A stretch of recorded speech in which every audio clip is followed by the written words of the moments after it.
Hello, Dr. Danger Mousette here, and we're going to demo and review the Elephas T08 mini projector. I bought it because it was Ultra HD and because I wanted wireless connectivity. So let's unbox it and see what's inside.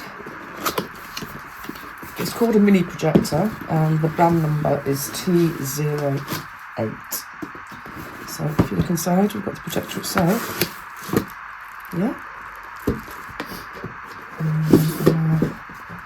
Looks like this, and I'm guessing we have all the necessary wiring here, and that's just the rest of the box empty. So let's have a quick look. I don't want to mess around talking about it for ages. Okay, projector.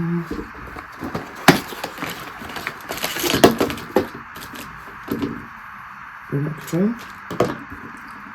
power source, HDMI connectors. Right then, let's not mess around any further. These normally, to be wireless, have to connect to the Wi-Fi, so that is what we're going to do. Okay, the first thing we need to do is connect this thing to power. We'll have some time off, which is what we have to do. Okay, so I've plugged it in.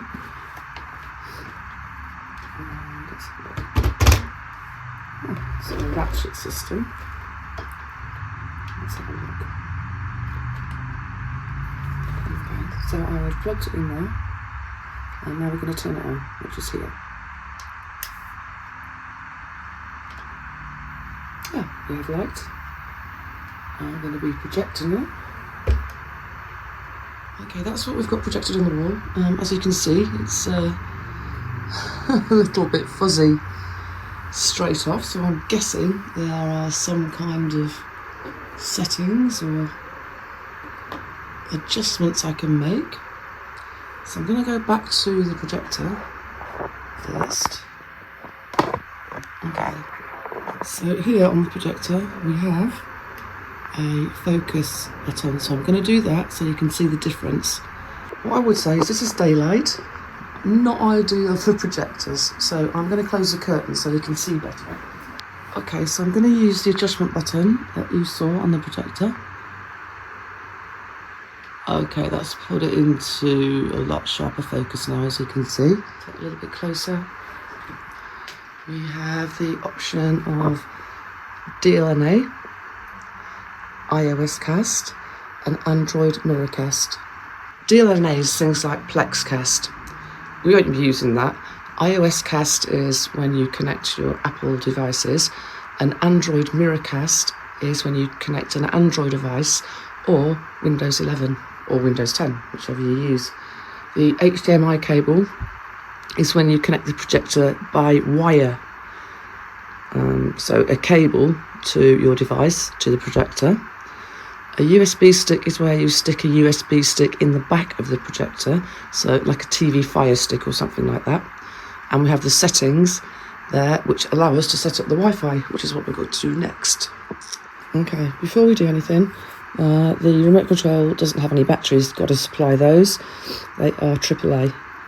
So insert those. Batteries inserted. So let's have a look at settings to connect to Wi-Fi. Okay. The first thing I've noticed is the fact that even though the screen is in sharp focus at the bottom, it's very fuzzy at the top.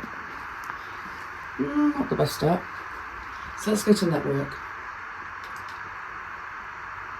Okay, Wi-Fi. And here we have the option to connect to the Wi-Fi. And it's like any other device, you select your Wi-Fi. Yeah, and connect, and you can basically put the password in. So what I've done, I've put the password in already, and it's connected seamlessly to my Wi-Fi, which is a good start. And that means technically we can then connect the laptop to do Wi-Fi streaming. Prior to Wi-Fi streaming, I want to look at what Bluetooth options we've got, because I do have a Bose Bluetooth speaker that I'd like to potentially connect if the sound on the unit itself isn't good enough. So I've gone into the Bluetooth option, it's switched on, And here we look down, it's picking up my devices, and it's picked up the Bose SoundLink speaker. So let's see how easily it will pair with that. Battery 80%. Connected to iPhone. As you can see, I've got my Bose speaker here. The Bluetooth is switched on. It's seeing it, but it doesn't seem to want to connect to it. Okay. Not a good start. Just keeps clicking off and just says preparing and then goes right back. Let's leave that for the time being. And let's see how the projector connects with my laptop wirelessly. Before we connect with the projector, I'd like to give you a quick top tip. And that is, in Windows, there is an inbuilt DMLA streamer, which by default is normally turned off. And sometimes this can stop you streaming to a projector or whatnot. So you need to check that first before you do anything else. Now what you do is go to the search button, go to control panel, search for control panel, click on control panel, and search control panel for media, MEDIA. And you can see media streaming options, select that. And here you can see the streaming options for computers and devices. Now, as I say, it's normally switched off. On this one, it's on because I have switched it on. So I've allowed all, and if you scroll down here, you can see the projector is already showing in the list as allowed. So just double check that before you do anything else, because it might save problems later down the line. Prior to trying to see if we compare the laptop with the Wi-Fi on the projector, what we need to do is we need to select Android Miracast. This is the bit that allows you to connect the two wirelessly. So we're going to connect that, and that will enable the projector to say, I'm here, please connect to me, in theory. So let's go to the computer, and now what I need to do is pick up the resulting signal with the laptop so that they can connect with each other. The way you do that is you go to your keyboard and you press down the Windows key and the K key, that's K for kilo. That brings up a list of devices which you can cast to, and you can see that the projector is there, and you just click on it and it says connecting. I'm still finding the screen very blurry, so I need to look at that. So I'm doing a test program from Netflix, which I'm streaming through the projector.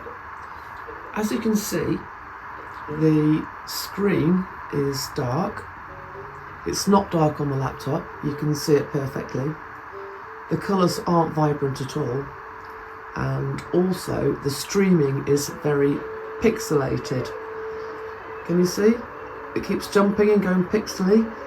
It's not pixely or jumpy on the computer. On top of that, the sound is barely audible, and I can't connect my Bluetooth speaker. So all in all, I would not say this is particularly watchable at all.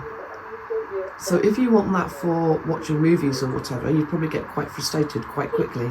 See what the sound is like on the projector, because it comes with sound, and see if it's a suitable replacement for a TV or whatever. Okay, what I've done is I've just selected a random video from YouTube. Not quite so random because I love Nirvana, but it's playing fine. Still blurry. Let's have a look at what the sound is like.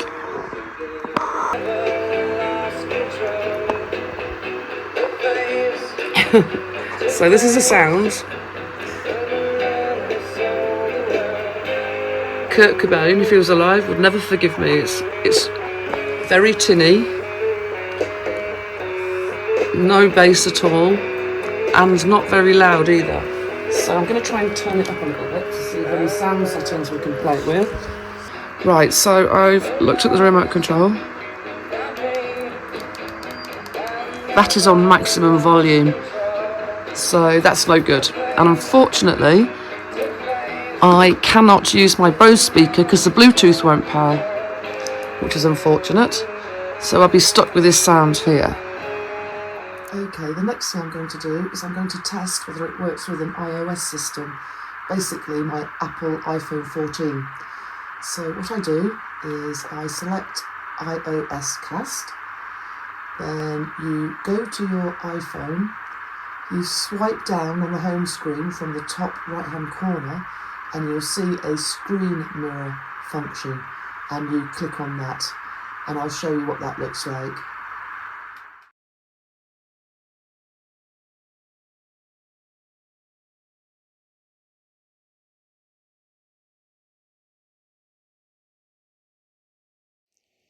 So as you could see from that screenshot, the iOS system connected seamlessly and really quickly and started playing immediately, as you would expect from Apple, who like to keep things simple and robust, unlike Microsoft, who like to complicate anything until your head's spinning.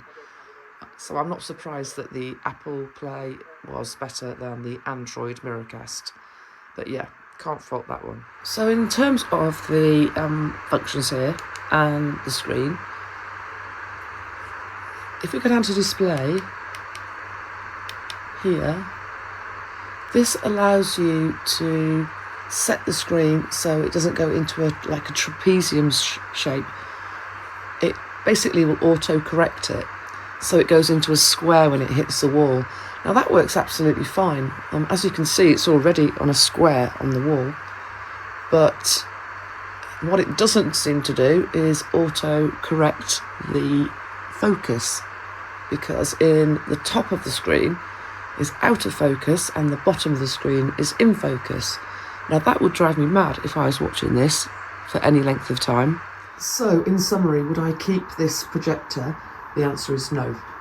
Although it connects seamlessly with iOS and with Wi-Fi, it does not connect seamlessly with Bluetooth. So that takes the option of using my speaker out. I find the picture poor, the fact that it's fine in focus at the bottom and it's all blurry at the top. I don't find the colours very good. They're not vibrant at all. The fact that it's all pixelated when it tries to stream wirelessly is not acceptable really, because you can't watch a movie like that, so that takes it out of the use for watching TV or movies. But I suppose if you wanted to use it for a presentation at work, it'd be fine. But I want to do more than that with it, so I will not be keeping it, unfortunately. It has many pluses. I mean, it's a portable size. The price is good. It was just over £100, but there's too many downsides. And if it's not connecting with Bluetooth now, I have a theory.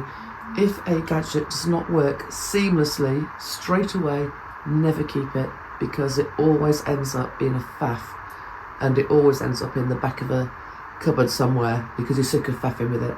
Anyway, I hope you found this review useful. Please press like and subscribe if you did. Thank you for your time.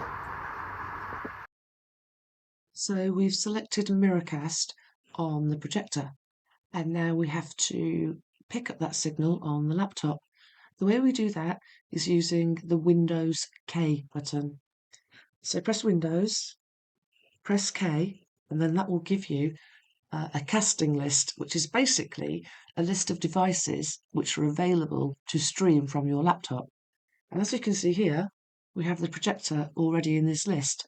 So if you click on it, like that, oh, really not connecting. This is one of the reasons I will not be keeping you projector. I should say connecting. And what I would say is it only connects about 1 time in 4 so far, which is pretty poor. I have a theory. If a gadget is fiddly from the outset, don't buy it, ever. If it connects seamlessly right from the outset, that's fine. If it doesn't, forget it. No matter how much you like it, forget it. Nope. POS. Abandon. So what we do is we press Windows and K. Okay? And that brings up a list of devices we can now cast through. And you can see the projector is there. Click on it. Highly unreliable. It's not connecting again. I've got 3 of these now. I'll call this outtake 3. And it doesn't, because it's a piece of shit. And it'll pop up with a list of screen options if it connects properly. It connects about 1 time in 5, which is one reason why I am never going to buy it. Or keep it, should I say. I've already bought it. Nope. Connected again.